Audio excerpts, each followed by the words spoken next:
റോഷന്റെ മനസ്സിലും ഞാൻ പ്രായമായ ഒരാളാണ്. റോഷന് അറിയില്ല എനിക്ക് എത്ര പ്രായം. അതെ അതെ അതെ. ശൈലി നീ ക്വാണ്ടത്തിന്റെ പരസ്യത്തിലൊക്കെ അഭിനയിച്ചിട്ടുണ്ടല്ലേ? ശ്രദ്ധിച്ചു നോക്ക്, അത് പടത്തിലെ ചെറിയ കട്ട്സ് ആയിട്ട് വന്നതാ. നീ എന്തിനാ നമ്മളടുത്ത് കള്ളം പറയുന്നത്? ഞാൻ എന്ത് കള്ളം പറയാനാ? എന്നിട്ട് അമ്മ എന്നെ കല്യാണം കഴിച്ചു. ഇപ്പൊ എനിക്ക് വയസ്സ് 40. പിന്നെ വേറെ എന്തെങ്കിലും ക്ലൂ എനിക്ക് അറിയാമെന്നുണ്ടെങ്കിൽ അഭിനയിച്ചത് വെച്ച് നോക്കുമ്പോ 22-23 പടം. ഒരു നാടകം അല്ല, പൈസ നമുക്ക് അങ്ങനെ നല്ല 10 ലക്ഷം ഒക്കെ വേണം. 20 ലക്ഷം വേണം. ഇത് 10ാം ക്ലാസ് 9ാം ക്ലാസ് ഒക്കെ നമ്മൾ അത്യാവശ്യം കുറച്ച് ഫിഗർ ഒക്കെ വരുന്ന ഒരു ടൈം അല്ലേ? അപ്പൊ സ്കൂൾ വിട്ട് വരുന്ന സമയത്ത് റോഡിന്റെ പ്രായമായപ്പോ എനിക്ക് മനസ്സിലായി അന്ന് അച്ഛൻ എന്താ പറഞ്ഞത്. തെറ്റ് കണ്ടാൽ പ്രതികരിക്കാൻ പഠിക്കണം, അത് തെറ്റെന്താണെന്ന് മനസ്സിലാക്കാൻ പഠിക്കണം, അങ്ങനെ പറയും. Hi hello, welcome to Cinematech. ഇന്ന് എന്നോടൊപ്പം ഉള്ളത് മലയാള സിനിമയിൽ ഒരുപാട് നല്ല കഥാപാത്രങ്ങൾ ചെയ്ത, ഇപ്പോൾ ഏറ്റവും ഒടുവിൽ റോന്ത് എന്ന സിനിമയിൽ അതിഗംഭീര വേഷം ചെയ്ത ഷൈനി വിജയനാണ് ഇന്ന് എന്നോടൊപ്പം ഉള്ളത്. നമസ്കാരം ചേച്ചി. നമസ്കാരം. റോന്തിലേക്ക് തന്നെ വരാം. എങ്ങനെയാണ് റോന്തിലേക്ക് എത്തുന്നത്? റോഷൻ മാത്യൂസിന്റെ അമ്മയായിട്ട് റോന്തിലേക്ക് ഞാൻ എത്തുന്നത് എന്ന് വെച്ചാൽ, അത് ആദ്യം എനിക്ക് പറയാനുള്ളത് വളരെ സന്തോഷം. ഇന്ന് ആ പടം റിലീസായി കണ്ടു, നല്ല അഭിപ്രായം കേൾക്കുന്നത് കൊണ്ട് വളരെ സന്തോഷമുണ്ട്. പിന്നെ ഞാൻ ഇതിനു മുന്നേ പരിവാർ എന്നുള്ള മൂവി ചെയ്തു. ജഗദീഷ് സാറിന്റെ ഭാര്യയായിട്ട് ത്രൂ ഔട്ടുള്ള ഒരു വേഷമാണ് ഗീത. അതെ അതെ അതെ. അപ്പോൾ ആ പടത്തിൽ അഭിനയിച്ചുകൊണ്ടിരിക്കുമ്പോഴാണ് എനിക്ക് ഷായി സാറിന്റെ പടത്തിൽ നിന്ന് കോള് വരുന്നത്. ഇന്നപോലെ ഒരു ക്യാരക്ടർ ഉണ്ട്, ചെയ്യാൻ പറ്റുമോ എന്ന് ചോദിച്ചിട്ട് വിളിച്ചു. അപ്പോൾ സന്തോഷമാണ്, കാരണം ഷായി സാറിനെ പോലെയുള്ള ഒരു ആർട്ടിസ്റ്റ് അല്ല ഡയറക്ടറുടെ കൂടെ വർക്ക് ചെയ്യുക, അവരുടെ കീഴിൽ വർക്ക് ചെയ്യുക എന്ന് പറയുമ്പോൾ വളരെ സന്തോഷമുള്ള കാര്യമാണ്. അപ്പം ഞാൻ സാറിൻ്റെ അടുത്ത് പറഞ്ഞു, സാറേ ഒരു സീനാണെങ്കിൽ ഒരു സീൻ ഞാൻ ചെയ്തോളാം എന്ന് പറഞ്ഞു. അങ്ങനെയാണ് ഷായി സാറിൻ്റെ പടത്തിലേക്ക് എത്തുന്നത്. ഷായി സാറിൻ്റെ പടത്തിലേക്ക് എന്നെ പറഞ്ഞു കൊടുക്കുന്നത് രതീഷ് അമ്പാട്ട് സാറാണ്. രതീഷ് അമ്പാട്ട് സാറിൻ്റെ MT സാറിൻ്റെ മനോരഥങ്ങൾ, അതിലൊന്നിലും ഞാൻ ചെയ്തിട്ടുണ്ടായിരുന്നു. മനോരഥങ്ങൾ MT സാറിൻ്റെ, അതൊരു വലിയ ഭാഗ്യമല്ലേ? അതെ അതെ, പിന്നെ തീർച്ചയായും. അപ്പോൾ രതീഷ് അമ്പാട്ട് സാറാണ് ഷായി സാറിൻ്റെ അടുത്ത് എന്നെ കുറിച്ച് പറയുന്നത്. അങ്ങനെയാണ് റോന്തിലേക്ക് എത്തുന്നത്. ഒരു ഭാഗ്യമായിട്ട് തോന്നും. റോന്തിന്റെ കാര്യം പറയുകയാണെങ്കിൽ ശരിക്കും റോഷൻ മാത്യൂസിന്റെ അമ്മയാവാനുള്ളൊരു പ്രായമില്ലെന്ന് എനിക്ക് ആ സിനിമ ഒരു ചേച്ചി എന്നൊക്കെ തോന്നും, ഒരു ചേച്ചിയായിട്ടൊക്കെ തോന്നും. കാരണം ഇങ്ങനെ പ്രായം കൂട്ടാൻ എന്തെങ്കിലുമൊക്കെ ചെയ്തിട്ടുണ്ട്? ഒന്നും ചെയ്തിട്ടില്ല. അതിപ്പോ പടം കണ്ടിറങ്ങുന്ന പലർക്കും എന്നെ മനസ്സിലാവുന്നില്ല. അയ്യോ ഇയാളാണോ അമ്മ എന്നുള്ളൊരു ചോദ്യമാണ് പല ആൾക്കാരും ചോദിച്ചത്. പിന്നെ അതിലെ ഒന്നും വ്യത്യാസമായിട്ട് തോന്നിയിട്ടില്ലല്ലോ, കണ്ടില്ലേ? അതിൽ ഈ സാരിയൊക്കെ ഉടുത്ത് കുറച്ച് പ്രായമായ രീതിയിൽ അങ്ങനെയാണ്. സാരി ഉടുക്കുന്ന ആ ഒരു രീതി ഉണ്ടല്ലോ, നമ്മള് സാധാരണ വീട്ടിലുള്ള ആ ഒരു ലുക്കിലും, പിന്നെ ഹെയർ സ്റ്റൈലൊക്കെ മാറി ആ ഒരു സ്റ്റൈലിലൊക്കെ ആവും. എല്ലാരും പറയുന്നത് ഈ റോഷൻ പോലെ തന്നെ ഉണ്ട് കാണാനായിട്ട്. ഇവര് മറുകാണേലും ഇപ്പൊ റോഷനും ഉണ്ട് ഏതോ ഒരു ഭാഗത്തൊരു മറുക്. നമ്മളത് ലൊക്കേഷൻ പറഞ്ഞിട്ടുണ്ടോ? അപ്പൊ ഞാനും റോഷന്റെ അടുത്ത് സംസാരിച്ചിരുന്നു. കാരണം ശരിക്കും അമ്മയും മകനും പോലെ തന്നെ ഉണ്ട് എന്നുള്ള ആ ഒരു ഇത് എല്ലാവരും പറഞ്ഞു. എങ്ങനെ ഇത്ര കൃത്യമായിട്ട് കാസ്റ്റ് ചെയ്തു എന്നുള്ളത്, അതെങ്ങനെയാന്നുള്ളത് എനിക്കറിയില്ല. ശരിക്കും റോഷനും ഞാനെന്ന് പറഞ്ഞാല് അമ്മ മകൻ എന്നുള്ള ആ ഒരു ഇത് തന്നെയായിരുന്നു. നമ്മുടെ അതിലൊരു ജീപ്പിൽ വരുന്നൊരു സീനുണ്ട്. അപ്പൊ ക്യാമറ ജീപ്പിന്റെ പിറകിലാ വെച്ചിട്ടില്ല. അപ്പം പിറകിലൂടെ നമുക്ക് കയറാൻ പറ്റില്ല. അപ്പോൾ ഫ്രണ്ട് സീറ്റിലൂടെ കയറി പിറകിലേക്ക് പോകണം. അപ്പോൾ കൃഷിയാണല്ലോ ഭാര്യയായിട്ട് ചെയ്യുന്നത്. അപ്പോൾ മോള് കയറിയിട്ട് അങ്ങോട്ടേക്ക് പോകുമ്പോൾ റോഷൻ അവിടെ നിൽക്കുന്നുണ്ട്. അമ്മക്ക് കയറാൻ പറ്റുമോ എന്ന് ചോദിക്കുന്നുണ്ട്. റോഷന്റെ മനസ്സിലും ഞാൻ പ്രായമായ ഒരാളാണ്. റോഷന് അറിയില്ല എനിക്ക് എത്ര പ്രായം. അതെ അതെ അതെ. അപ്പൊ കുറച്ച് പ്രായമുള്ള ആള് ജീപ്പിന്റെ ഇതിലൂടെ ഫ്രണ്ടിലൂടെ കയറിയ ഇടയിലൂടെ അങ്ങനെ പോകാൻ പറ്റുമോ എന്നുള്ളതായിരിക്കും ഉദ്ദേശിച്ചിട്ടുണ്ടാവും. ക്യാമറ ഓഫ് ചെയ്തപ്പോഴും അമ്മ എന്ന് വിളിച്ചു. അതെ അതെ, അല്ലെങ്കിൽ അവസാനം വരെ അമ്മ തന്നെയാണ്. റോഷൻ ബേബി, ഞാൻ അങ്ങനെ വിളിക്കും, റോഷൻ ബേബി. അപ്പൊ പിന്നീട് എങ്ങനെയായിരുന്നു അമ്മ മകൻ പോണ്ടെങ്കിൽ? ഇപ്പോഴും അങ്ങനെ തന്നെയാണ്. എനിക്കും റോഷനെ കാണുമ്പോ അമ്മ മകൻ എന്നുള്ള, എനിക്ക് +2 കഴിഞ്ഞൊരു മകളുണ്ട്. അപ്പോ റോഷനെ കാണുമ്പോ എനിക്ക് വലിയ പ്രായ വ്യത്യാസവും ഇല്ല. ഇല്ല ഇല്ല ഇല്ല. ഈ മറുകിന്റെ കാര്യം പറയാൻ പറഞ്ഞു വിട്ടേ, അപ്പൊ എന്താ പറഞ്ഞത്? മറുകിന്റെ എനിക്കിപ്പോ ഇത് റൈറ്റ് സൈഡ് അല്ലേ, റോഷന്റെ ലെഫ്റ്റ് സൈഡ്. അപ്പൊ അതൊക്കെ നോട്ടീസ് ചെയ്തിട്ട് പറഞ്ഞപ്പോ എന്താ പറഞ്ഞത്? സന്തോഷമായിരുന്നു, രണ്ടാൾക്കും വളരെ സന്തോഷമായിരുന്നു. എങ്ങനെയുണ്ടായിരുന്നു? പിന്നെ ദിലീഷേനും അതുപോലെ തന്നെ റോഷന്റെ ഒക്കെ കൂടെയുള്ള ഒരു കോമ്പിനേഷൻ സീനൊക്കെ? വളരെ നല്ലൊരു ഒരു ടെൻഷൻ നമുക്കില്ല. കാരണം ഷൈസർ നമ്മളടുത്ത് പറയും ഇങ്ങനെ അഭിനയിക്കണ്ട, ഒരു ചെറിയൊരു ഇത് പറഞ്ഞിട്ട് അത് അതിൽ വന്നാൽ മതി, ബാക്കി നിങ്ങൾ കൈ നിട്ടോളൂ, കൈ നിട്ടോ, എന്ത് വേണമെങ്കിൽ കൈ നിട്ടോ. അപ്പൊ നമ്മൾ വളരെ ഫ്രീ ആണ്. നമ്മളിനി ഇപ്പം പേഴ്സണൽ ലൈഫിലേക്ക് പോവുകയാണെങ്കിൽ ഷൈനി വിജയൻ ഒരു ഹെൽത്ത് ഇൻസ്പെക്ടർ ആയിരുന്നു കേട്ടിട്ട്. ഇപ്പോ ജോലി ചെയ്യാറില്ലേ? ഇല്ല, ഇപ്പം ജോലിയില്ല. കുറച്ച് നാള് ഞാൻ ഉണ്ടായിരുന്നു. അതെന്ന് പറഞ്ഞാൽ ഒരു വളരെ സീരിയസ് ആയ ഒരു മേഖലയായിരുന്നു. വീടൊക്കെ എവിടെയാണ്? വീട് ശരിക്കും കാസർഗോഡ് ജില്ല ചെറുവത്തൂരാണ്. കാസർഗോഡ് ചെറുവത്തൂരാണ്. അപ്പോൾ ഫാമിലിയൊക്കെ? ഫാമിലി, എൻ്റെ ഹസ്ബൻഡ് ടീച്ചറാണ്, പയ്യന്നൂര് ഗവൺമെന്റ് കവ്വായി ഗവൺമെന്റ് സ്കൂളിലെ ഹെഡ് മാസ്റ്ററാണ്. ഒരു മകള് +2 കഴിഞ്ഞു. ഇനി എന്താ +2 കഴിഞ്ഞിട്ട് മോളെ എന്ത് പഠിപ്പിക്കണം എന്നൊക്കെ നമുക്ക് പ്ലാൻ ഉണ്ടോ? പ്ലാൻ എന്ന് വെച്ചാൽ ചിലപ്പോ എന്നെ എല്ലാവരും തല്ലിക്കൊല്ലും. സിനിമയിൽ തന്നെ അല്ലല്ല, ഇല്ല, ഒരിക്കലും വരില്ല അവള്. അതെന്താ? അവൾക്ക് ഇഷ്ടമല്ല, ലൊക്കേഷനിലേക്ക് വരുന്നത് പോലും അവൾക്ക് ഇഷ്ടമല്ല. ബുജി എന്ന് വെച്ചാല് ഒരു പുസ്തകപ്പുഴു എന്ന് പറയും. അമ്മയെ നന്നായിട്ട് പഠിക്കുമായിരുന്നോ? ഏയ്, എന്റെ ഹസ്ബൻഡ് നന്നായിട്ട് പഠിക്കും. അതാണല്ലോ, പിന്നെ ഗവൺമെന്റ് സ്കൂളിലെ സാറാണ്, ഹെഡ് മാസ്റ്റർ ആണ്. ഞാൻ നേരെ തിരിച്ചു കഷ്ടിപ്പസം. പ്രണയ വിവാഹമായിരുന്നോ? അല്ലല്ല, അറേഞ്ച്ഡ് ആയിരുന്നു. അപ്പൊ ശരിക്കും ഹസ്ബൻഡ് എത്രത്തോളം സപ്പോർട്ട് ചെയ്യും അഭിനയ ജീവിതത്തില്? ഹസ്ബൻഡിന് ഒരു അഭിമാനം പോലെയാണ്. ഞാനിപ്പോ ചില പടങ്ങളൊക്കെ കാണുമ്പോഴോ ഓരോരോ നമ്മുടെ കാസർഗോഡ് ജില്ലേന്റെ ചില ആർട്ടിസ്റ്റിന്റെ ഇത് വരുമ്പോ, അയ്യോ അതെന്താ നിന്റെ പേര് ഇതിലില്ലാത്ത, എല്ലാറ്റിലും ചിലപ്പോ വിട്ടുപോകുമല്ലോ. അപ്പൊ പറയാം, അയ്യോ അത് കണ്ടിട്ട് എനിക്കെന്തോ ഫീൽ ചെയ്തു. ഞാൻ അത് പറഞ്ഞിട്ട് കാര്യമില്ലല്ലോ. ചിലപ്പോ ചെറിയൊരു മക്കളെ പോലെയൊക്കെയാണ് സംസാരം ഉണ്ടാവും. പിന്നെ ജഗദീഷേന്റെ ഭാര്യയൊക്കെ ആയിട്ട് അഭിനയിച്ചപ്പോ എന്താ പറഞ്ഞത് നമ്മുടെ പരിവാറില്? ചേട്ടൻ എന്താ പറഞ്ഞത്? ആര്? ഹസ്ബൻഡോ? ജഗദീഷ് സാറിനെ പോലെയുള്ള സീനിയർ ആർട്ടിസ്റ്റിന്റെ ഭാര്യയായിട്ട് അഭിനയിക്കുക എന്ന് പറയുമ്പോൾ തന്നെ വലിയൊരു, ഞാനൊന്നും ഒരിക്കലും പ്രതീക്ഷിക്കാത്ത കാര്യമാണ്. അപ്പം ഒന്നും അല്ലാത്ത ഞാൻ കുറച്ചു നാളായിട്ട് ചെറിയ ചെറിയ വേഷങ്ങൾ ചെയ്തു വരുന്നുണ്ടായിരുന്നു. അപ്പോൾ അതിന്റെ ഇടയിലാണ് ഖസാക്കിന്റെ ഇതിഹാസം നാടകത്തിലേക്ക് ഞാൻ എത്തുന്നത്. അപ്പോ അതൊരു മുഴുനീള വേഷമായിരുന്നല്ലേ? ഏത് ഖസാക്കിന്റെ ഇതില് അങ്ങനെയല്ല, 4 ക്യാരക്ടർ, വ്യത്യസ്തമായിട്ടുള്ള ഓരോരോ ക്യാരക്ടർ ചെയ്യുന്നത്. അതിപ്പോ എങ്ങനെയാണ്? അപ്പം സിനിമയിൽ നിന്ന് എത്രത്തോളം ഡിഫിക്കൽറ്റി ആയിരുന്നു അത് ശരിക്കും? അതെന്ന് പറയുമ്പോ നമ്മള് എന്താ പറയാ, സ്ട്രെയിൻ കൂടുതലാണ്. പക്ഷെ അതൊരു എക്സ്പീരിയൻസ് തന്നെയാണ്. അത് എങ്ങനെയാ പറയേണ്ടത് എനിക്കറിയില്ല. തീ, വെള്ളം, മണ്ണ്, അങ്ങനെ മണ്ണിൽ തന്നെ ഇതാണ്. സ്റ്റേജ് ഒന്നല്ല, ഓപ്പൺ സ്റ്റേജ് അല്ല, നമ്മളിങ്ങനെ പ്രത്യേകിച്ച് സെറ്റ് ഇട്ട് അങ്ങനെ കളിക്കുന്നൊന്നല്ല, ഓപ്പൺ സ്റ്റേജ്. അപ്പൊ 4 സ്റ്റേഡിയം പോലെ 4 അങ്ങനെയുള്ള. OV വിജയൻ സാറിന്റെ ഒരു ഇതിഹാസത്തിൽ ഭാഗമാകാൻ പറ്റിയ പിന്നെ വലിയ ഭാഗ്യമാണ് അത്. അതിലേക്ക് ഞാൻ വന്നു, നാടകത്തിന്റെ ഒരു ഭാഗമാവാൻ പറ്റി. അതിൽ ചെയ്തുകൊണ്ടിരിക്കുന്ന സമയത്താണ് രതീഷ് ബാലകൃഷ്ണ പൊതുവാൾ സാറിന്റെ ഓഡിഷന് വിളിക്കുന്നത്. അതിനുശേഷമാണ് ഓഡിഷൻ അറ്റൻഡ് ചെയ്യാൻ തന്നെ എനിക്ക് ധൈര്യം. ആദ്യമായിട്ട് എത്തിയത് വലിയൊരു ഭാഗ്യം. ഷാജിയൻ കരുൺ സാറിന്റെ ഓള് അല്ലേ? അതെ അതെ അതെ, ഷാജിയൻ ഓളിലൂടെയാണ് സിനിമയിലേക്ക് എത്തുന്നത്. അതെ അതെ. അതെങ്ങനെയായിരുന്നു ആ ഒരു കോൾ? ഈ നാടകത്തിന് മുൻപുള്ള ഒരു വിളിയായിരുന്നില്ല, അതെങ്ങനെയായിരുന്നു എത്തുന്നത്? അതെന്ന് വെച്ചാല് എൻ്റെ ചെറിയച്ഛൻ്റെ ഫ്രണ്ടാണ് ഷാജിയൻ കരുൺ സാർ, രവീന്ദ്രൻ കൊടക്കാട്. അപ്പോൾ AKG പടമൊക്കെ ചെയ്യുമ്പോൾ ചെറിയച്ഛൻ അതിൻ്റെ ഒരു ഭാഗ പ്രൊഡ്യൂസർ, അങ്ങനെയൊക്കെ ഉള്ളൊരു റിലേഷനാണ്. അപ്പോൾ അങ്ങനെ ഈ ഓടുന്നില്ല പടം നമ്മുടെ നാട്ടിൽ വന്നപ്പോൾ എൻ്റെ അടുത്ത് ചെറിയച്ഛൻ ചോദിച്ചു, നിനക്ക് ചെയ്യാൻ പറ്റുമോ?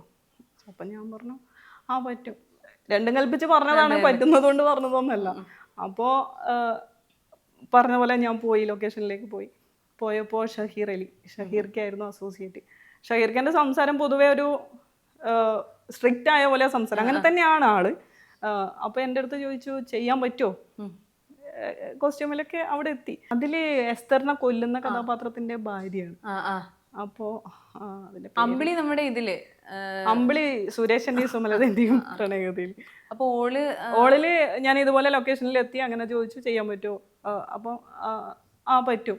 അപ്പം സാർ എൻ്റെ അടുത്ത്, ഷഹീർക്ക് എൻ്റെ അടുത്ത് ചോദിക്കുകയാണ്, ഡയലോഗ് പറയാം, അല്ല കരയണം, എല്ലാം നഷ്ടപ്പെട്ട് കരയുന്ന ഒരു സീനാണ്. അപ്പം എൻ്റെ അടുത്ത് പറഞ്ഞു, കരയാൻ പറഞ്ഞാൽ ചിരിക്കാൻ പറഞ്ഞാൽ കരയും, അങ്ങനെയാണോ എന്നുള്ളൊരു ചോദ്യം വന്നു. അപ്പോൾ ആ ചോദ്യം കേട്ടപ്പോൾ എനിക്കെന്തോ വല്ലാണ്ട് ഫീൽ ചെയ്തു. കാരണം ഇത്രയും ആദ്യമായിട്ട് അഭിനയിക്കുന്ന എത്രയോ ആൾക്കാരുടെ മുമ്പ് അങ്ങനെയൊക്കെ സംസാരിക്കുമ്പോൾ. അപ്പോൾ ഷായി സാറ് വന്നു, നമുക്ക് റിഹേഴ്സൽ പോവാം പറഞ്ഞു. അപ്പോൾ ശരി റിഹേഴ്സൽ പോകാൻ പറഞ്ഞ് ചെയ്യുമ്പോൾ ഞാൻ ശരിക്കും കരഞ്ഞു, റിയലായിട്ട് കരഞ്ഞു. അപ്പോൾ സാറ് പറഞ്ഞു ആ കുട്ടി നന്നായിട്ട് ചെയ്യുന്നുണ്ടല്ലോ, നമുക്ക് ടേക്ക് പോകാം. സാറ് അപ്പോൾ ഷായി സാറിൻ്റെ വായിന്ന് അങ്ങനെ കേൾക്കുക എന്നൊക്കെ പറയുമ്പോൾ ഞാൻ ഒറിജിനലായിട്ട് കരഞ്ഞതാണെന്ന് അവർക്ക് ആർക്കും അറിയില്ല, അത് അഭിനയിച്ചതാണെന്ന് വിചാരിച്ചു. അപ്പോൾ വീണ്ടും 3 ടേക്ക് എടുത്തു. ആ 3 ടേക്കും ഓക്കെ വെച്ചോളാൻ പറഞ്ഞു, നമുക്ക് നോക്കിയിട്ട് വേണ്ടുന്നത് എടുക്കാം അല്ലേ. പക്ഷെ ആ 3 ടേക്കിലും ഞാൻ കരയായിരുന്നു. 3 ടേക്കിലും കരഞ്ഞു. അപ്പൊ സാറ് വഴക്കൊന്നും പറഞ്ഞിട്ടില്ല? ഇല്ല, വഴക്ക് പറയേണ്ട ആവശ്യമില്ല, കാരണം പൊട്ടിക്കറിയല്ലേ. ആ സങ്കടം മൊത്തം ഞാൻ ഫീൽ ചെയ്തു. എനിക്ക് എന്താണ് സിനിമ എന്നൊന്നും അറിയാത്ത എനിക്ക് ആദ്യമായിട്ട് അഭിനയിക്കുമ്പോൾ ആ ചോദ്യം എനിക്ക് വല്ലാണ്ട് ഫീൽ ചെയ്തു. മനസ്സിലുണ്ടാവും. അതെ അതെ അതെ. പിന്നെ ഒരാള് ചോദിച്ചു ഇങ്ങനെ, ഓ ഷാജിൻഗറിന്റെ പടത്തിലൊക്കെ കിട്ടിയല്ലേ, നന്നായിട്ട് ചെയ്തു എന്നൊക്കെ പറഞ്ഞല്ലോ. ഡയലോഗ് പറയുമ്പോഴും എനിക്ക് കുഴപ്പമൊന്നും ഉണ്ടായിട്ടില്ല. അപ്പം പറയാം എനിക്കിങ്ങനെ ഡയലോഗ് പറയാൻ പറ്റി.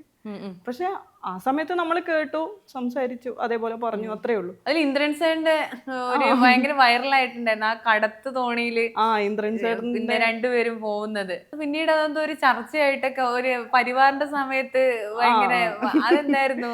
അത് ഇന്ദ്രൻ സാറിനോട് ഞാൻ എന്നെ ഓർമ്മയുണ്ടോ എന്നല്ലേ ആ ഒരു ചോദ്യം. ലൊക്കേഷനില് നമ്മള് 10-30 ദിവസം അടുപ്പിച്ചുണ്ടായിട്ടുണ്ട്. ആ സമയത്ത് ഞാൻ ജസ്റ്റ് സംസാരിച്ചിട്ടുണ്ട്. പക്ഷെ ഈ തോണീന്റെ കാര്യം അതില് തോണിക്കടുത്ത് ആ ഒരു സീനിൽ അങ്ങനെ ഉണ്ടായിരുന്നു. അപ്പൊ ഞാനിങ്ങനെ ചോദിച്ചു, അതെല്ലാവരും ഏറ്റെടുത്ത് ചിരിച്ചു. പരിവാറിലായാലും ഇന്ദ്രൻ സാറിന്റെ കൂടെ അഭിനയിച്ചല്ലോ, അപ്പൊ ആ ലൊക്കേഷൻ അനുഭവം ഒക്കെ പറഞ്ഞു. ഞാൻ അവിടെ ലൊക്കേഷനിൽ ഒരു വണ്ടി എടുത്തിട്ടായിരുന്നു പോയത്. അപ്പൊ എൻ്റെ അടുത്ത് പറഞ്ഞു, ആ വലിയ വണ്ടി എടുത്ത് വന്ന ആളല്ലേ നീ, അതുപോലെ നോട്ട് ചെയ്തിട്ടുണ്ടായിരുന്നു. ഞാൻ പറഞ്ഞു അയ്യോ അതൊക്കെ കണ്ടോ എന്ന് ചോദിച്ചു. പക്ഷെ ഞാൻ ചെറിയച്ഛനെ അറിയുന്നത് കൊണ്ട് ഇന്ദ്രൻ ചേട്ടനും അറിയാം. അപ്പൊ പിന്നെ അറിയാലോ ഇന്ന ആളാണെന്നുള്ളത്. അങ്ങനെ ആ ഓള് എന്ന് പറഞ്ഞ സിനിമയാണ് എന്താ പറയാ, അതാണ് സിനിമ ഇതിന്റെ തുടക്കം. പിന്നെ മുന്നേ നാടകങ്ങൾ ചെയ്യുമായിരുന്നു? ഇല്ല, ഞാൻ പറഞ്ഞു വന്നത് ഇപ്പൊ നേരത്തെ ചോദിച്ച ചോദ്യത്തിലേക്ക് വരാം. ആ ഗസാക്കിന്റെ ഇതിഹാസം, ഗസാക്കിലേക്ക് വന്ന സമയത്താണ് രതീഷ് ബാലകൃഷ്ണ പൊതുവാൾ സാറിന്റെ ഓഡിഷൻ വിളിക്കുന്നത്. ഗസാക്കിൽ വന്നതിന് ശേഷമാണ് ഓഡിഷൻ അറ്റൻഡ് ചെയ്യാൻ ഒരു ധൈര്യം വന്നത്. അതുവരെ ഓഡിഷന് പോവില്ല, ഞാൻ പേടിയാ എനിക്ക്. എന്നിട്ട് ഓഡിഷന് പോയി. ഫസ്റ്റ് റൗണ്ട് നമ്മൾ സാധാരണ ചുരിദാറിട്ട് പോയി. ചുരിദാറിട്ട് പോയാൽ എന്നെ ഒരു അമ്മ ക്യാരക്ടർ അല്ലെങ്കിൽ സഹോദരി ഭാര്യ ക്യാരക്ടറിൽ എന്നെ കാസ്റ്റ് ചെയ്യില്ല. അത് കഴിഞ്ഞ് സെക്കൻഡ് ഓഡിഷൻ സാരി എടുത്തിട്ട് പോകാൻ പറഞ്ഞു. സാരി എടുത്തിട്ട് പോയി നമ്മളെ ചെയ്യിപ്പിച്ചു. 3 തേർഡ് ഓഡിഷൻ. അപ്പോൾ ഈ 3 ഓഡിഷനും കഴിഞ്ഞിട്ടാണ് നമ്മൾക്ക് അതിലേക്ക് ഓഡിഷനിൽ ചെയ്യിപ്പിച്ചതെന്ന് വെച്ചാൽ രാജേഷ് മാധവന്റെ ഏട്ടന്റെ ഭാര്യയാണ്. അങ്ങനെയുള്ള ഒരു ഉണ്ടായിരുന്നു.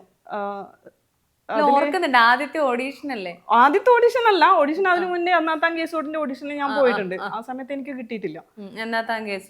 അപ്പോ രാജേഷ് മാധവനായിരുന്നു. അതെ, രാജേഷ് മാധവൻ ഓഡിഷൻ. അതെ അതെ അതെ അതെ. പക്ഷേ ആ കാസ്റ്റിംഗ് നല്ല കാസ്റ്റിംഗ് ആയിരുന്നു. ആ സമയത്ത് എനിക്ക് വല്ലാണ്ട് ഫീൽ ചെയ്തു, ഈ ഓഡിഷന് പോയിട്ട് എനിക്ക് കിട്ടിയിട്ടില്ലല്ലോ എന്നുള്ളൊരു ഇതുണ്ടായിരുന്നു. അപ്പോൾ പടം കണ്ടതിന് ശേഷം രാജേഷിനെ വിളിച്ച് ഞാൻ പറഞ്ഞു, രാജേഷ് നല്ല കാസ്റ്റിംഗ് ആയിരുന്നു. അതുവരെ ആ പടം കാണുന്നത് വരെ എനിക്ക് രാജേഷോട് ദേഷ്യമായിരുന്നു. അത് അതുപോലെ തന്നെ രാജേഷിന് അത് ഉള്ളിൽ വെക്കാതെ പറഞ്ഞു. രാജേഷിന്റെ അടുത്ത് വിളിച്ചിട്ട് രാജേഷിന്റെ അടുത്ത് തന്നെ പറഞ്ഞു, ഇതുവരെ ഇങ്ങനെയായിരുന്നു. അത് കണ്ടപ്പോഴേ എനിക്ക് ആ ദേഷ്യം പോയി. നല്ല കാസ്റ്റിംഗ്, നല്ലതിന് നമ്മൾ നല്ലത് പറയാൻ പഠിക്കണമല്ലോ. അപ്പൊ എന്താ പറഞ്ഞ ദേഷ്യം ഇല്ല, അത് നന്നായി. അത് പിന്നെ അല്ല, അത് വീണ്ടും ഞാൻ അന്ന് അങ്ങനെ പറഞ്ഞു, അത് ഇന്ന കാരണം കൊണ്ട് ഏജ് കറക്റ്റ് ആവണല്ലോ, അവര് കറക്റ്റ് ഏജുള്ള ആൾക്കാരെയാണ് സെലക്ട് ചെയ്തത്. പിന്നെ സുരേഷിന്റെ സുമലതന്റെ ഇതിൽ കിട്ടിയപ്പോ അപ്പൊ നമ്മള് ലൊക്കേഷനിൽ നിൽക്കുമ്പോ എന്റെ അടുത്ത് പറഞ്ഞു, അതിൽ കിട്ടാത്തത് നന്നായില്ലേ, കാരണം ആ ക്യാരക്ടർ അത്ര വലിയതല്ല, പക്ഷെ ഇത് നല്ല ത്രൂ ഔട്ട് ഉള്ളതായിരുന്നു. നല്ല വേഷമായിരുന്നു അതില്. ത്രൂ ഔട്ട് ഉള്ള അതിലിങ്ങനെയാ ഞാൻ പറയുന്നത്, സുരേഷ എന്റെ പേര് അമ്പിളി, നീ നാട് വിട്ട് പോയിട്ട് കുറച്ചുനാൾ കഴിഞ്ഞിട്ടാവുമ്പോ മനോഹരൻ എന്ന ഭർത്താവിന്റെ പേര്, നീ നാട് വിട്ട് പോയിട്ട് കുറച്ചുനാൾ കഴിഞ്ഞിട്ടാവുമ്പോൾ മനോഹരന് ഫയർഫോഴ്സിൽ ജോലി കിട്ടി, എന്നിട്ടാവുമ്പോൾ എന്നെ കല്യാണം കഴിച്ചു. ഇപ്പൊ എനിക്ക് വയസ്സ് 40. പിന്നെ വേറെ എന്തെങ്കിലും ക്ലൂ നിനക്ക് അറിയണമെന്നുണ്ടെങ്കിൽ ഇപ്പൊ ചോദിച്ചോ. ഇതാണ് ആക്ഷൻ. ആ ആക്ഷൻ അന്നേരം എങ്ങനെ വിട്ടു. അത് കണ്ടിട്ടാണ് ജഗദീഷ് സാറിന്റെ ഭാര്യയായിട്ട് തന്നെ പരിവാറിലേക്ക് വിളിച്ചത്. അപ്പൊ അതേപോലെ പിന്നെ വൈറലായിട്ടുണ്ട് ഒരുപാട് ഇതിലൊക്കെ, മറ്റേ കാസർഗോൾഡിലൊക്കെ മറ്റേ സീനൊക്കെ വൈറലായ സീനൊക്കെ ഇല്ലേ? കാസർഗോൾഡിൽ ഒരു സീൻ വൈറലായിട്ടുണ്ടായിരുന്നു. പിന്നെ ഈ അടുത്ത് അൻപോട് അൻപോട് കൺമണിയിലെ അത് 1 മില്യൺ കഴിഞ്ഞു. അതും കാസർഗോൾഡിന്റെ അതും അന്നേരം 1 മില്യൺ ഒക്കെ. അൻപോട് കൺമണിയിലെ ആ സീന് ഓർക്കുന്നുണ്ട്. അൻപോട് കൺമണിന്റെ സീൻ ഞാൻ ഹെൽത്ത് സ്റ്റാഫ് ആയതുകൊണ്ട് എനിക്ക് ആ സീൻ ചെയ്യുമ്പോൾ എനിക്ക് വേറെ ഒരു ഇതായിട്ട് തോന്നിയിട്ടില്ല. പക്ഷെ എൻ്റെ പല സുഹൃത്തുക്കളും എൻ്റെ അടുത്ത് പറഞ്ഞത്, ഷൈനി നീ ക്വാണ്ടത്തിന്റെ പരസ്യത്തിലൊക്കെ അഭിനയിച്ചിട്ടുണ്ടല്ലേ? ക്വാണ്ടത്തിന്റെ പരസ്യത്തിലോ? അപ്പൊ പറഞ്ഞു അതെ, എല്ലായിടത്തും ഇങ്ങനെ എല്ലാവരുടെ കയ്യിലും ഉണ്ടല്ലോ. ഞാൻ പറഞ്ഞു ശ്രദ്ധിച്ചു നോക്ക്, അത് പടത്തിലെ ചെറിയ കട്ട്സ് ആയിട്ട് വന്നതാ. എന്തിനാ നമ്മളടുത്ത് കള്ളം പറയുന്നത്? ഞാൻ പറഞ്ഞു ഞാൻ എന്ത് കള്ളം പറയാനാ? കാരണം നമ്മൾ ഹെൽത്ത് സ്റ്റാഫിനെ സംബന്ധിച്ച് അത് ഒരിക്കലും അതല്ലെങ്കിലും നമ്മൾ അങ്ങനെ ഒരു മോശമായിട്ട് കാണേണ്ട കാര്യമല്ല. അല്ലല്ല, പക്ഷെ നാട്ടുകാർക്ക് ചിലർക്ക് അത് അങ്ങനെ നമ്മൾ അങ്ങനെയൊക്കെ പറയുമ്പോ ഒരു കോപ്പർട്ടീന്റെ കാര്യം അത് കോണ്ടാണ് ഞാൻ ഉദ്ദേശിച്ചത്. അവർക്ക് കോണ്ടാണെന്ന് മനസ്സിലായല്ലോ. സത്യം പറഞ്ഞാൽ അത്രയെങ്കിലും മനസ്സിലാക്കേണ്ട കാര്യം. പരസ്യത്തിൽ അഭിനയിച്ചു, അവർ വിശ്വസിച്ചില്ലല്ലേ? ഇല്ല ഇല്ല. പിന്നെ വിശ്വസിച്ചോ? പിന്നെ അവർ ആ പടം കണ്ടു, OTT വന്നപ്പോ പടം കണ്ടപ്പോ പിന്നെ വിശ്വസിച്ചു. അതെ അതെ. പിന്നെ കാസർഗോൾഡിന്റെ സീൻ എന്ന് വെച്ചാല് നേഴ്സായിട്ടാണ്. അപ്പൊ അതില് സണ്ണി വെയിന്റെ വൈഫായിട്ടുള്ള ക്യാരക്ടറിന്റെ അടുത്ത് ഞാൻ പോയിട്ട് നിങ്ങൾക്കൊരു ഫോൺ ഉണ്ടേ എന്ന് പറയും. എനിക്കോ? പിന്നെ എനിക്ക് വന്ന ഫോണിന് നിങ്ങൾ വിളിക്കേണ്ട ആവശ്യമുണ്ടോ? എല്ലാരും തിയേറ്ററിൽ ചിരിച്ചൊരു സീനായിരുന്നു. അതെ അതെ, അത് വൈറലായിട്ടുണ്ടെന്നൊന്നും ഞാനറിയില്ല. അതാ പറഞ്ഞ പിന്നെ പലരും ഇങ്ങനെ അയച്ചു തരുമ്പോഴാണ് അയ്യോ അങ്ങനെ ശ്രദ്ധിക്കപ്പെടുന്നതുകൊണ്ട് അവിടെ ആക്ടറിന്റെ ഒരു വലിയൊരു കഴിവല്ലേ അതിങ്ങനെ മറ്റുള്ളവരിലേക്ക് ഇങ്ങനെ റീച്ചായി ശ്രദ്ധിക്കപ്പെടുക എന്നുള്ളത്. അതൊരു സന്തോഷം, അങ്ങനെ കാണുമ്പോ അതൊരു സന്തോഷമാണ്. മോളൊക്കെ എന്താ പറയുക ഇങ്ങനെ പിന്നെ ഈ സിനിമയൊക്കെ കാണുമ്പോ മോള് അവൾക്ക് സന്തോഷാണ്. ലൊക്കേഷനിലൊന്നും വരുന്നതൊന്നും ഇഷ്ടമല്ല എങ്കിലും അമ്മ അഭിനയിച്ച പടം കാണുമ്പോ സന്തോഷാണ്. പിന്നെ എന്നെ വിട്ടു നിൽക്കുന്നതൊക്കെ അവൾക്ക് ഒരു അപ്പൊ അവളിങ്ങനെ സ്റ്റാറ്റസ് ഇടും, അമ്മയില്ലാത്ത 2 ദിവസം, അമ്മയുള്ളപ്പോ ഞാൻ എന്നൊക്കെ പറഞ്ഞിട്ട്. അപ്പൊ ഞാൻ പറയും അച്ചു എന്നാ വിളിക്കുക, അച്ചു ഇങ്ങനത്തെ ഒന്നും സ്റ്റാറ്റസ് ഇടല്ലേ, കാരണം അത് കാണുമ്പോ എനിക്ക് ഫീൽ ചെയ്യും അത് ഒഴിവാക്കണമെങ്കിൽ. പിന്നെ സുരേഷിന്റെയും സുമലതന്റെയും ആ ഒരു അമ്പിളിനെ കണ്ടിട്ട് എനിക്ക് ടിനു പാപ്പച്ചൻ സാറിന്റെ പടത്തുനിന്നൊരു വിളി വന്നിട്ടുണ്ടായിരുന്നു. ചെയ്തിട്ടില്ല, ചെയ്യാനുള്ള ഭാഗ്യം സിനിമയല്ലേ, പിന്നെ സംഭവിക്കണം. അതെ അതെ അതെ, സംഭവിക്കട്ടെ. പിന്നെ ഇപ്പോ മധുവിധുന്നില്ല പടം ചെയ്യുന്നു. അതിലാരൊക്കെയാണ് ആക്ടേഴ്സ്? അതില് ഷറഫുദ്ദീന്റെ പടമാണ്. ഷറഫുദ്ദീന്റെ അമ്മായി. ഞാൻ ഷറഫുദ്ദീന്റെ അമ്മ അല്ലല്ല, ഷറഫുദ്ദീന്റെ അമ്മായി, അമ്മാവന്റെ ഭാര്യ. അമ്മാവന്റെ ഭാര്യയായിട്ട് അതിപ്പോ ഷൂട്ട് നടന്നുകൊണ്ടിരിക്കുന്നു. അതിന്റെ ഇനിയിപ്പം ടിനു സാറിന്റെ വർക്ക് ഇപ്പൊ ചെയ്തുകൊണ്ടിരിക്കുന്നത്. ഓരോ ഡയറക്ടേഴ്സ് ഇങ്ങനെ വിളിക്കുന്നത് അല്ലല്ല, പരിവാറിന്റെ ഇടയിലായിരുന്നു ഷാഹി സാറിന്റെ പടത്തിന്റെ ഈ റോന്തിന്റെ പടത്തിന്റെ വിളി വന്നത്. അപ്പോ അതിന്റെ ഇടയിൽ തന്നെയായിരുന്നു ടിനു പാപ്പച്ചൻ സാറിൻ്റെതും. അത് എന്തോ തുടങ്ങി ഷെഡ്യൂൾ ആയതുകൊണ്ട് ഇനിയിപ്പോ തുടങ്ങിയാലേ എനിക്ക് അതിലേക്ക് വേറെ സിനിമകളൊക്കെ വരുന്നുണ്ടോ? ഇപ്പൊ എത്ര സിനിമ ഇപ്പൊ അഭിനയിച്ചു മൊത്തത്തില്? ചെറുതും അഭിനയിച്ചത് വെച്ച് നോക്കുമ്പോ 23-23ാമത്തെ പടം. 23ാമത്തെ പടം. അതിൽ ഏറ്റവും ഇഷ്ടപ്പെട്ട ഒരു വേഷം ഏതായിരുന്നു ചെയ്യാനുണ്ടായതെന്ന് വെച്ചാല്? സുമേഷിന്റെ അതിലും ഉണ്ടായിരുന്നു, അത് കഴിഞ്ഞ് പരിവാറിലുണ്ടായിരുന്നു. അതെ അതെ, റോന്തിലും. അപ്പൊ അങ്ങനെ ഇപ്പം നമ്മൾ ഈ പിന്നെ കഥ കേട്ടിട്ട് സെലക്ട് ചെയ്യേണ്ട ഇതെനിക്ക് ചെയ്യാം ആ ഒരു ഇതിലേക്ക് നമ്മൾ എത്തിയോ? സെലക്ട് ചെയ്യേണ്ട വെച്ചാല് അത് ചോദിക്കാറുണ്ട്. ഞാൻ ചോദിച്ചിട്ട് ഇപ്പം ഒരു 3 പടം ഞാൻ ഒഴിവാക്കി. അല്ല, നമ്മൾ ഒരുപാട് ചെയ്യുന്നതിലും നമ്മൾ ഉണ്ടാവുക എന്നുള്ളത് പല ആർട്ടിസ്റ്റുകളും പറയാറുണ്ട്. ഒരു സീനങ്ങ് ഒരു സീൻ അത് നല്ലതായിട്ട് അതിന്റെ ഒരു ഭാഗമായിട്ട് വരുന്നതാണെങ്കിൽ നമ്മളത് ചെയ്യും, എന്തായാലും ഞാനത് ചെയ്യും. അത്രേ ഞാൻ ആഗ്രഹിക്കുന്നുള്ളൂ. അല്ലാണ്ട് ഒന്നും അല്ലാണ്ട് വെറുതെ അവിടെ ഇവിടെ നിന്ന് അങ്ങനെയുള്ള ഒരു ഡയലോഗൊന്നും ഇല്ലാതെ ഒരു പടത്തിന്റെ ഭാഗമാവുക എന്നുള്ളത് വേണ്ടെന്ന് വെച്ചിട്ട് ഞാൻ ചെയ്തിട്ടില്ല. 2-3 പടം ഞാൻ ചെയ്തിട്ടില്ല. അതുപോലെ ഖസാക്കിന്റെ നാടകം ചെയ്യുമ്പോൾ നമ്മൾക്ക് അതുപോലെ അത് ത്രൂ ഔട്ടില്ല വേഷം തന്നെ ഒരു 3 പടം എനിക്ക് ഒഴിവാക്കേണ്ടി വന്നിട്ടുണ്ട്. അത് നല്ല വേഷമായിരുന്നു. നല്ല വേഷമായിരുന്നു. അതുകൊണ്ട് സങ്കടമൊന്നുമില്ല, കാരണം ഖസാക്ക് എന്ന് പറഞ്ഞാൽ ഖസാക്ക് തന്നെയാണ്. അത് കിട്ടുമ്പോൾ കിട്ടുന്ന ഒരു സന്തോഷം. അപ്പൊ നാടകത്തിന് വേണ്ടി നമ്മൾ ഒരുപാട് ടൈം എടുക്കേണ്ടി വരും. സിനിമയെ വെച്ച് നോക്കുമ്പോൾ നാടകത്തിന് കൂടുതലായിട്ട് കുറേ നാള് പിന്നെ ചെലവാകുമോ? ഇല്ല, നാടകത്തിന് എന്ന് പറയുമ്പോൾ നമ്മൾ റിഹേഴ്സൽ കുറച്ച് ദിവസം ചെയ്യും. ഡയറക്ടർ ദീപൻ ശിവരാമൻ സാറാണ്. അപ്പോൾ ഫുൾ പ്രോപ്സ് വെച്ചിട്ട് തന്നെ റിഹേഴ്സൽ ചെയ്യണം. അത് ലൈവായിട്ട് നമ്മൾ ബിരിയാണി ഉണ്ടാക്കുന്നതാണെങ്കിൽ ബിരിയാണി ഉണ്ടാക്കണം, പരിപ്പോടെ ഉണ്ടാക്കുന്നത് അങ്ങനെ ഉണ്ടാക്കണം ലൈവായിട്ട്. കാരണം ഈ പ്രോപ്സ് കറക്റ്റ് ചെയ്തിട്ട് മാത്രമേ റിഹേഴ്സൽ ചെയ്യാൻ പറ്റൂ, അല്ല എങ്കിൽ ചെയ്യേണ്ടതെന്ന് സാറ് പറയും. അത് നിർബന്ധമാണ്. ഇപ്പൊ ഒരു നാടകങ്ങളൊക്കെ ഇപ്പൊ കുറഞ്ഞു വരുന്നുണ്ട്. അത് ഈ ചെലവുകൾ കൊണ്ടാണ്. ഒരു നാടകം അല്ല, അവതരിപ്പിക്കാൻ ഒരു എത്ര പൈസ നമുക്ക് അങ്ങനെ നല്ല 10 ലക്ഷം ഒക്കെ വേണം, 20 ലക്ഷം വേണം. നമ്മുടെ ഗസാക്ക് അവതരിപ്പിക്കണമെങ്കിൽ അതിന്റെ ലൈറ്റ് സെറ്റിങ്സും സ്റ്റേജ് ഇതൊക്കെ, സ്റ്റേജ് എന്ന് വെച്ചാൽ ഗാലറി, ആൾക്കാർക്ക് ഇരിക്കേണ്ട ഗാലറി ഉണ്ടല്ലോ, അപ്പൊ അത് പിന്നെ പ്രോപ്സ് ഇതൊക്കെ നമുക്ക് കൊണ്ടുപോകണമല്ലോ.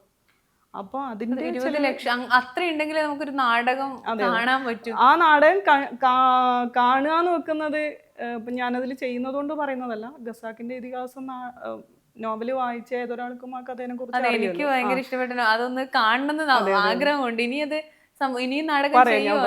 എന്തായാലും അതിപ്പോ ഇനി ഡിസംബറിൽ 8 ദിവസം ഗോവയിലുണ്ട്. ഗോവയില്. അപ്പം വിദേശത്തൊക്കെ പോയിട്ടുണ്ടോ നാടകം? വിദേശത്ത് ഞാൻ പോയിട്ടില്ല, പോയിട്ടുണ്ട്, രാജസ്ഥാനിലൊക്കെ പോയിട്ടുണ്ട്. പിന്നെ അമേരിക്ക ചോദിച്ചിട്ടുണ്ട്, അത് മലയാളി അസോസിയേഷന്റെ എന്താവും അറിയില്ല. പിന്നെ ഡിസംബറിൽ തന്നെ കൊല്ലത്ത് നാടകമുണ്ട്. സിനിമയോടൊപ്പം തന്നെ നാടകവും മുന്നോട്ട് കൊണ്ടുപോകാനാണ് ആഗ്രഹിക്കുന്നത്. അതെ, കാരണം നാടകം എന്ന് ഈ നാടകം എന്ന് പറയുമ്പോൾ ഒരു സ്റ്റേജ് നമ്മൾക്ക് പ്ലേ ഉണ്ടെങ്കിൽ 3 ദിവസമാണ് സെയിം പ്ലേ, 3.5 മണിക്കൂർ 3.25 മണിക്കൂറാണ് ഒരു നാടകം. പക്ഷെ അത് പറയുമ്പോൾ വിചാരിക്കും ഇത്രയും ടൈം ആ നാടകം ഇത്രയും ടൈം ഉണ്ടോ, നമ്മൾ ബോറടിക്കില്ലേ എന്നൊക്കെ തോന്നും. പക്ഷെ അത് തുടങ്ങിക്കഴിഞ്ഞാൽ അയ്യോ ഇത് കണ്ടില്ലെങ്കിൽ നഷ്ടമാവുമായിരുന്നല്ലോ എന്നുള്ളൊരു. കുഞ്ഞായിരുന്നല്ലേ അച്ഛൻ? ഭയങ്കര നാടക നടനായിരുന്നു. അതെ, അച്ഛൻ നാടക നടനായിരുന്നു, വോളിബോൾ പ്ലെയർ ആയിരുന്നു. അച്ഛന്റെ പേരെന്തായിരുന്നു? അമ്പാടി KV. അമ്പാടി. ഈ നാടകമൊക്കെ അച്ഛൻ ഒരു നാടക നടനാണ്. അച്ഛൻ എൻ്റെ വല്യമ്മേൻ്റെ മകളുടെ ഭർത്താവ് അവരൊക്കെ പറയും അമ്പാടിയാണല്ലോ അച്ഛൻ്റെ പേര്. അമ്പാടിയേട്ടൻ പണ്ടത്തെ ആ ഒരു നിലയിലുള്ളത് പോലെ തുടർന്ന് പോയിട്ടുണ്ടാകും. ജോലി കിട്ടിയപ്പോഴാണ് അച്ഛൻ നാടകത്തൊന്നും വോളിബോൾ അത് ഇന്നൊക്കെ മാറി നിന്നത്. അപ്പൊ അതേപോലെ മുന്നോട്ട് പോയിട്ടുണ്ടെങ്കിൽ ഇപ്പൊ എവിടെയെങ്കിലും എത്തുമായിരുന്നു. അങ്ങനെയാണ് അച്ഛൻ നാടക നടനാണെന്ന് ഞാൻ അറിയുന്നത്. ഒരിക്കലും അച്ഛൻ പറഞ്ഞിട്ടല്ല ഞാൻ അറിയുന്നത്. അച്ഛന്റെ നാടകം ഒന്നും കണ്ടിട്ടില്ല? ഇല്ല, എന്റെ കുഞ്ഞുനാളിലായിരുന്നു അത്. അപ്പൊ അച്ഛൻ്റെ അടുത്ത് ഞാൻ ചോദിച്ചു, അച്ഛൻ നിങ്ങൾ നാടക നടനായിരുന്നു? ആ സമയത്ത് ഞാൻ സിനിമയിൽ വന്നിട്ടുമില്ല. പിന്നെ ഒരു പ്രാവശ്യം ആദരിക്കുമല്ലോ, മുൻകാല വോളിബോൾ പ്ലേയേഴ്സിനെ ആദരിക്കുന്ന മൊമെന്റ് വീട്ടിൽ കണ്ടപ്പോൾ ഞാൻ ചോദിച്ചു, അച്ഛാ ഇതെന്താ ഇവിടെ?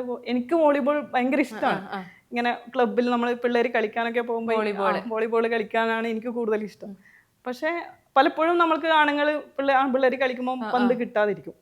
അപ്പൊ അത് നോക്കിയിരിക്കുമ്പോഴേ എനിക്ക് അസൂയാണ്, ഈശ്വരാ എനിക്ക് കളിക്കാൻ പറ്റില്ലല്ലോ. അതുകൊണ്ടായിരിക്കും എനിക്ക് പിന്നീടാണ് അപ്പൊ അച്ഛൻ്റെ അടുത്ത്, അപ്പൊ അതിനുണ്ട് അടിയിൽ അമ്പാടി KV. അപ്പൊ അച്ഛൻ്റെ അടുത്ത് ഞാൻ ചോദിച്ചു, അച്ഛൻ ഇതെന്താ ഇതിന് അമ്പാടി KV? അപ്പം അന്നേരം അമ്മ പറയാ, പണ്ട് വോളിബോൾ കളിക്കാൻ പോലാണല്ലോ സ്ഥിരം പരിപാടി, വീട്ടിൽ കിട്ടില്ലല്ലോ. അപ്പൊ എനിക്കിങ്ങനെ വല്ലാത്തൊരു അവസ്ഥയായിരുന്നു അത്. അപ്പൊ ഒരിക്കലും എൻ്റെ അച്ഛൻ എന്ന് പറഞ്ഞാല് നാടക നടനാണെന്നോ അല്ലെങ്കിൽ വോളിബോൾ പ്ലെയർ ആണെന്നോ ഒരിക്കലും പറഞ്ഞിട്ടില്ല. പിന്നെ ഇപ്പം ഉണ്ടായിരുന്നെങ്കിൽ ഏറ്റവും കൂടുതൽ സന്തോഷിക്കുന്ന ഇപ്പൊ തീർച്ചയായും അച്ഛൻ എത്തിപ്പെടാൻ പറ്റാത്ത ഒരു. അതെ, അച്ഛൻ നിർത്തിയെടുക്കുന്നതാണ് ഞാൻ തുടങ്ങിയത്. കാരണം ജോലിയിലേക്ക് പോയപ്പോ അച്ഛന്റെ കലാജീവിതം അവസാനിച്ചു. കാരണം എല്ലാവർക്കും വേണ്ടി അതെ അതെ അതെ. അച്ഛൻ എന്ന് പറയുമ്പോ എല്ലാ തരത്തിലും അച്ഛന്റെ അമ്മയുടെ വീട്ടുകാരെയോ അച്ഛൻ്റെ വീട്ടുകാരെയോ ആശ്രയിക്കാണ്ട് എല്ലാം ഒറ്റയ്ക്ക് ജോലി കിട്ടി, സ്വന്തമായിട്ട് ഉണ്ടാക്കി, അങ്ങനെ മക്കളെ നോക്കി, മക്കൾക്ക് വേണ്ടുന്നതെല്ലാം ഉണ്ടാക്കി, അങ്ങനത്തെ ഒരു അച്ഛനാണ്. കാരണം അതെങ്ങനെ പറയേണ്ടത് എനിക്കറിയില്ല. അച്ഛൻ എൻ്റെ റോൾ മോഡൽ കൂടിയാണ്. അപ്പോൾ എന്നെ കല്യാണം കഴിക്കുന്ന ആൾക്കും ഒരു സർക്കാർ ഉദ്യോഗം വേണം, അത്ര മാത്രമേ എനിക്ക് നിർബന്ധം ഉണ്ടായിട്ടുള്ളൂ. ആ വീട്ടിൽ കഴിവ് വേണമെന്നോ ഒന്നും ഉണ്ടായിട്ടില്ല. അതൊരു സേഫ്റ്റിക്കാണ് സർക്കാർ ഉദ്യോഗസ്ഥ. അതെ അതെ, സർക്കാർ സേഫ്റ്റി എന്നല്ല, എന്റെ കല്യാണം 18 വയസ്സ് കഴിഞ്ഞപ്പോൾ കഴിഞ്ഞു. അന്നേരം നമ്മുടെ നാട്ടും പ്രദേശത്തൊക്കെ ഒരു 18 വയസ്സാവുമ്പോൾ കല്യാണാലോചനയും, പിന്നെ എന്റെ വീട്ടിൽ ഞാനും എന്റെ അനിയനും ഒറ്റ പെൺകുട്ടി എന്നുള്ള തരത്തിലൊക്കെ 2 പെൺകുട്ടിയാവുമ്പോൾ അതൊരു ബാധ്യത, അങ്ങനെയൊക്കെയാണ് നമ്മുടെ നാട്ടിലൊക്കെ അന്നേരം ഉള്ളത്. അനിയത്തിയുണ്ടോ? ഇല്ല, അനിയനാണ്. അപ്പോൾ അങ്ങനെ വന്ന് പെണ്ണന്വേഷണം ഇങ്ങനെ വന്നുകൊണ്ടിരിക്കുമ്പോൾ അച്ഛൻ എൻ്റെ അടുത്ത് വെച്ചു, നീ പഠിക്കുമ്പോൾ ആരെങ്കിലും പ്രേമിക്കുന്നുണ്ടോ? ഉണ്ടെങ്കിൽ അത് പറ, അച്ഛൻ പിന്നെ അത് നടത്തി തരാം. അപ്പൊ ഞാൻ അച്ഛൻ്റെ ഒരു കുശുമ്പും ദേഷ്യവും കൂടിയുള്ള ഒരു ഭാവത്തിൽ നോക്കി, അച്ഛനെന്താ ഇങ്ങനെ പറയുന്നേന്ന്. ഇപ്പൊ കല്യാണം വേണ്ടാത്തോണ്ടാണ്? കല്യാണാലോചന വരുന്നുണ്ട്, പക്ഷെ സർക്കാർ ഉദ്യോഗസ്ഥനായിരിക്കണം എന്നെ കിട്ടുന്നത് എന്നുള്ളൊരു. അച്ഛനായിരുന്നു അത് നിർബന്ധം? അല്ല, എനിക്കായിരുന്നു നിർബന്ധം. അപ്പൊ എന്റെ മാമന്റെ മക്കൾ എല്ലാവരും പറയായിരുന്നു, നീ വാശി പിടിച്ച അവസാനം നീ ഗൾഫുകാരൻ്റെ കൂടെയായിട്ട് കല്യാണം കഴിഞ്ഞ് പോകുന്നു. പക്ഷെ മാമൻ്റെ മോള് ഗൾഫുകാരൻ്റെ കൂടെ പോയി. അപ്പൊ ആ വാശി വിജയിച്ചു അങ്ങനെ. ആ വാശി വിജയിച്ചു. കാരണം ഞാൻ എന്ത് ആഗ്രഹിച്ചു അവിടത്തേക്കൊക്കെ ഞാൻ എത്തിയിട്ടുണ്ട്. പഠിക്കുന്ന സമയത്തും അച്ഛൻ എനിക്ക് ഹെൽത്ത് ഇൻസ്പെക്ടർ കോഴ്സ് പഠിക്കണം എന്ന് പറഞ്ഞപ്പോൾ അച്ഛൻ വിട്ടു. അച്ഛൻ എല്ലാത്തിനും റെഡി ആയിരുന്നു. എല്ലാത്തിനും റെഡിയാണ്. ചില കാര്യങ്ങൾ അച്ഛൻ പറയും ശനി അത് ശരിയാണോ. പിന്നെ എനിക്ക് സ്കൂളിൽ പോയിട്ട് ഒരു 10ാം ക്ലാസ് 9ാം ക്ലാസ് ഒക്കെ നമ്മൾ അത്യാവശ്യം കുറച്ച് ഫിഗറൊക്കെ വരുന്ന ഒരു ടൈം അല്ലേ. അപ്പൊ സ്കൂൾ വിട്ട് വരുന്ന സമയത്ത് റോഡിന്റെ മുകളിൽ പാലം ഉണ്ടാവുമല്ലോ, ഇത് കൽവർട്ട് പോലെ. അപ്പൊ അതിന്റെ മുകളിൽ ആൾക്കാർ ഇരുന്ന് കളിയാക്കും. അപ്പം വീട്ടിൽ വന്ന അച്ഛൻ്റെ അടുത്ത് പരാതി പറയും, അച്ഛ എന്നെ കളിയാക്കി. അപ്പൊ അച്ഛൻ പറയും എന്താ പറഞ്ഞത്, കമന്റ് അടിക്കുന്ന. അപ്പൊ അതൊന്നും കുഴപ്പമില്ല, ഈ പ്രായത്തിൽ അതൊക്കെ കുറച്ചുണ്ടാവും. അപ്പൊ എനിക്ക് മനസ്സിലായി ദേഷ്യം വരും, ഈ എന്തൊരു അച്ഛനായത്, ഞാൻ പറഞ്ഞിട്ട് അച്ഛൻ കേട്ടില്ല. അപ്പൊ അത് കേട്ടില്ലെന്ന് വെച്ചാൽ മതി. ഒരു സങ്കടം. അച്ഛൻ അത് നല്ലൊരു പറയുന്നത്. പക്ഷെ കുറെ നാള് കഴിഞ്ഞ് എനിക്ക് തിരിച്ചറിയേണ്ട പ്രായമായപ്പോ എനിക്ക് മനസ്സിലായി അന്ന് അച്ഛൻ എന്താ പറഞ്ഞത്. അച്ഛൻ പറഞ്ഞായിരുന്നു ശരി. കാരണം സത്യം എല്ലാ രീതിയിലും മോളെ എനിക്കിപ്പം തോന്നുന്ന വെച്ചാൽ അച്ഛൻ എന്ന് പറയുന്നത് മോളെ അത്രയും ഗൈഡ് ചെയ്യുന്ന ഒരാളായിരുന്നു. ഈ ചെറുപ്പം മുതൽ എങ്ങനെ ആയിരിക്കണം എന്നുള്ളത് എല്ലാം പഠിപ്പിച്ചു തന്നത് അച്ഛനാണ്. പഠിപ്പിച്ചെന്ന് വെച്ചാൽ അച്ഛൻ ചെയ്യുന്ന അച്ഛൻ പറയും, തെറ്റ് കണ്ടാൽ പ്രതികരിക്കാൻ പഠിക്കണം, അത് തെറ്റെന്താണെന്ന് മനസ്സിലാക്കാൻ പഠിക്കണം, അങ്ങനെ പറയും. അപ്പോൾ അച്ഛൻ ചെയ്യുന്ന രീതികളുണ്ട്. ഏത് പ്രവർത്തനമാണെങ്കിലും അച്ഛൻ്റെതായ ഒരു നിലപാടുണ്ടായിരുന്നു. അത് കാണുമ്പോൾ എനിക്ക് വല്ലാണ്ട് ഒരു റെസ്പെക്റ്റ് തോന്നിയിട്ടുണ്ട്. പക്ഷെ അത് ഞാൻ അങ്ങനെ തന്നെ കോപ്പി അടിക്കുന്നുണ്ടായിരുന്നു, അതെനിക്ക് അറിയില്ലായിരുന്നു. പക്ഷെ ഇപ്പം ചില കാര്യങ്ങൾ പറയുമ്പോൾ എൻ്റെ മകൾ പറയും, അമ്മ അച്ഛനെ പോലെ, അച്ഛൻ അങ്ങനെ ചെയ്യും പോലെ അമ്മ ഇങ്ങനെ ചെയ്യുന്നു. എന്നുവെച്ചാൽ അഭിനയായാലും വോളിബോളിനോടുള്ള ഇഷ്ടമായാലും അല്ല, ചില രീതികൾ, ചില സംസാര രീതികൾ അല്ലെങ്കിൽ ചില നിലപാടുകളുണ്ടല്ലോ നമ്മൾ എടുക്കുന്നത്. വേണ്ടെങ്കിൽ എൻ്റെ അടുത്ത് പലരും എൻ്റെ ഫ്രണ്ട്സുകളൊക്കെ പറയും, ഷൈനി നീ പടം ഇപ്പം എനിക്ക് ചെയ്യാൻ പറ്റുന്നില്ല, ക്യാരക്ടർ എങ്ങനെയെന്നൊക്കെ. ഞാൻ അത്രയും വലിയ ആർട്ടിസ്റ്റ് ആയിട്ടൊന്നുമില്ല, പക്ഷെ എന്നാൽ പോലും ചെറിയ നമ്മുടെ നാട്ടിലൊക്കെ ഉള്ള ചില പടങ്ങളിലേക്ക് വിളിക്കുമ്പോൾ സാറേ അത് ഇങ്ങനെയാണ്, എന്തെങ്കിലും ചെയ്യാനുണ്ടോ, ഒരു സീനെങ്കിലും അത് അതിന് എത്രമാത്രം പ്രാധാന്യം ഉണ്ട് എന്നൊക്കെ ചോദിച്ച് അങ്ങനെയാണെങ്കിൽ വേണ്ട സാറേ എന്ന് പറഞ്ഞ് ഞാൻ ഒഴിവാക്കും. അപ്പം എൻ്റെ ഫ്രണ്ട്സുകളോട് പറയുമ്പോൾ എൻ്റെ സംസാര രീതി പറഞ്ഞാൽ ഒരു എടുത്തടിച്ച പോലത്തെ ഒരു സംസാരം. അങ്ങനെ പറയരുത് ഫ്രണ്ട്സ്. എങ്ങനെ പറയരുത്, എനിക്ക് കുറച്ച് മയത്തിലൊക്കെ സംസാരിച്ചോണ്ട്. പക്ഷെ അത് അങ്ങനെ പറഞ്ഞതിനെ കൊണ്ട് കാര്യമില്ല, എൻ്റെ സ്വഭാവം അതാണ്. അത് എല്ലാവർക്കും അറിയില്ല, ചിലവർ പറയും അത് അഹങ്കാരാണെന്ന്. കാരണം ഒരു ഇതുപോലെ ഗസാക്ക് കാരണം എനിക്കൊരു പടം നല്ലൊരു ക്യാരക്ടർ എനിക്ക് ചെയ്യാൻ പറ്റിയില്ല. അപ്പോൾ ഞാൻ പറഞ്ഞു, വീണ്ടും അവർ വിളിച്ചുകൊണ്ടിരിക്കുന്നുണ്ട്. അപ്പം ഗസാക്കിൻ്റെ സമയത്ത് ഞാൻ പറഞ്ഞു സാറേ എങ്ങനെയാണ്, കാരണം ഞാൻ കാരണം അത് നിങ്ങൾക്കൊരു ബുദ്ധിമുട്ട് വരരുത്. കാരണം ഗസാക്കിൻ്റെ ആ ഒരു ഡേറ്റ് എന്തായാലും ആർട്ടിസ്റ്റിനെ മാറ്റാൻ പറ്റില്ലല്ലോ. ഗസാക്കിനെ സംബന്ധിച്ച് അത്രയും നമ്മൾ പ്രാക്ടീസ് ചെയ്ത് ഒരു ഇത് എടുക്കണമെങ്കിൽ കുറച്ച് ബുദ്ധിമുട്ടുള്ള കാര്യമാണ്. നേരെ മറിച്ച് സിനിമ എന്ന് പറയുമ്പോൾ ഒരു ക്യാരക്ടർ അയാൾക്ക് പറ്റില്ല എങ്കിൽ വേറൊരാൾ ഇഷ്ടംപോലെ ആളുണ്ട്. അപ്പോൾ അത് കുഴപ്പമില്ല സാർ, വേറെ ആരെയും കാസ്റ്റ് ചെയ്തോ, കുഴപ്പമില്ലല്ലോ ചേച്ചി, അത് ഉറപ്പാണോ. കാരണം അവർ എൻ്റെ പറഞ്ഞു കൊടുത്തത് അങ്ങനെ ഉള്ള ഒരാളായതുകൊണ്ട് അവർ എൻ്റെ അടുത്ത് അങ്ങനെ ചോദിച്ചു. അപ്പോൾ ഇപ്പോഴത്തെ ആർട്ടിസ്റ്റ് എന്ന് പറയുമ്പോൾ സാറിൻ്റെ അടുത്തല്ല ഞാൻ സംസാരിച്ചത്, വേറെ അതിൻ്റെ ഇതിൽ കാസ്റ്റിംഗ് ഒക്കെ. അപ്പോൾ അവരെൻ്റെ അടുത്ത് പറഞ്ഞു ചേച്ചി ഇപ്പോഴത്തെ കാലത്ത് ആർട്ടിസ്റ്റൊക്കെ എന്ന് പറയുമ്പോൾ ഉള്ള പടങ്ങൾ മൊത്തം ചെയ്യുവാണ്, ഓക്കെ പറഞ്ഞിട്ട് അതിൻ്റെ തലേ ദിവസം മാത്രമേ വിളിച്ചിട്ട് നമ്മളെടുത്ത് അത് പറ്റില്ല എന്ന് പറയൂ.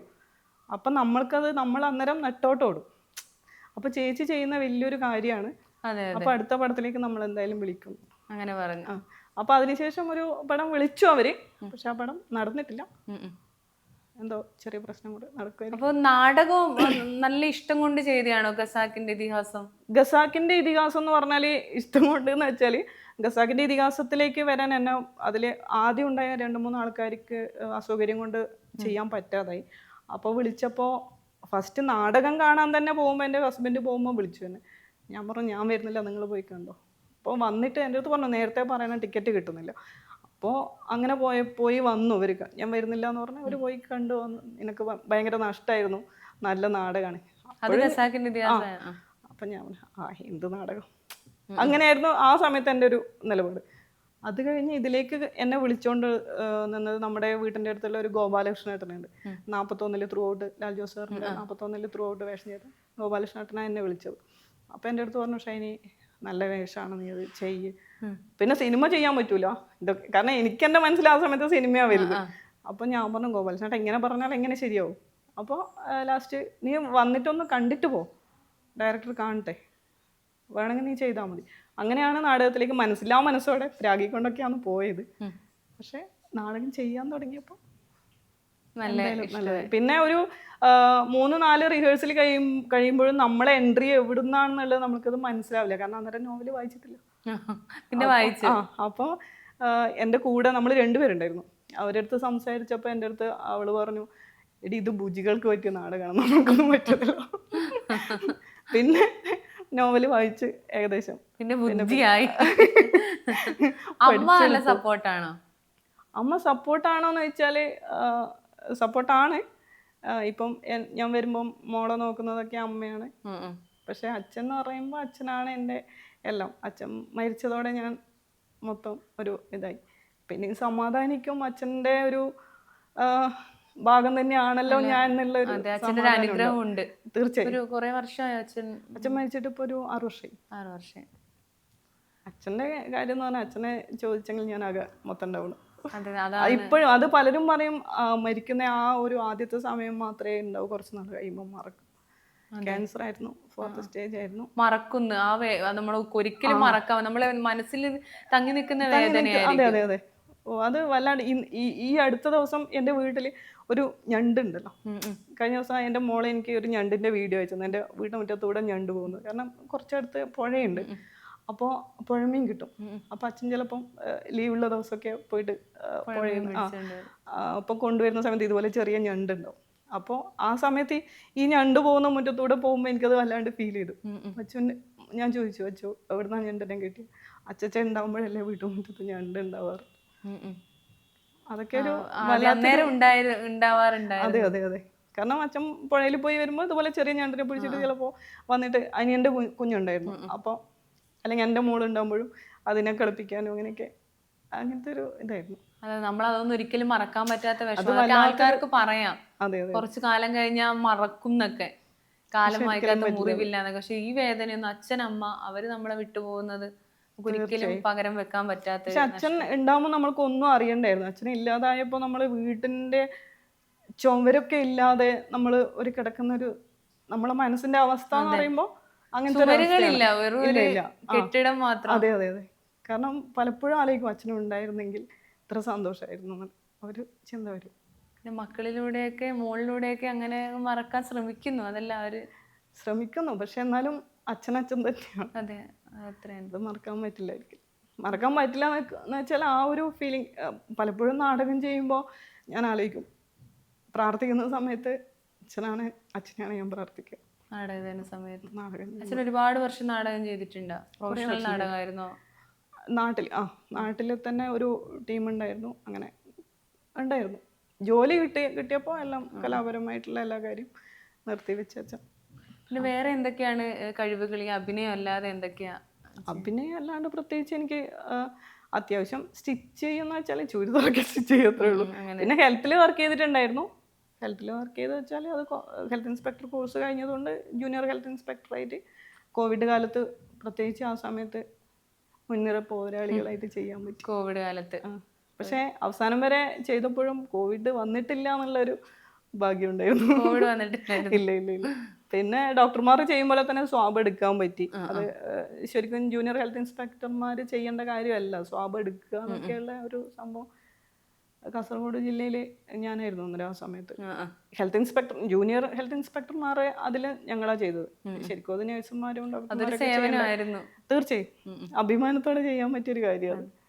ഇനി എന്തൊക്കെയാണ് ആഗ്രഹങ്ങളും സ്വപ്നങ്ങളൊക്കെ? ഇനിയെന്ന് വെച്ചാൽ ഇതുപോലെ നല്ല നല്ല ക്യാരക്ടർ കിട്ടുകയാണെങ്കിൽ മുന്നോട്ടേക്ക് തന്നെ പോകണം. ഇനിയിപ്പോൾ ഷൂട്ടിംഗ് ഉണ്ടോ അടുത്ത ദിവസങ്ങളിൽ? ഷൂട്ടിംഗ് എനിക്ക് മധുവിധുവിൻ്റെ ഷൂട്ടിംഗ് നടന്നുകൊണ്ടിരിക്കുന്നു. അത് ഇനിയിപ്പം കുറച്ച് ദിവസം കഴിഞ്ഞിട്ടേ ഉള്ളൂ. അത് കഴിഞ്ഞ് വരുമ്പോഴാണ് ഞാൻ ഇവിടെ ഇറങ്ങി.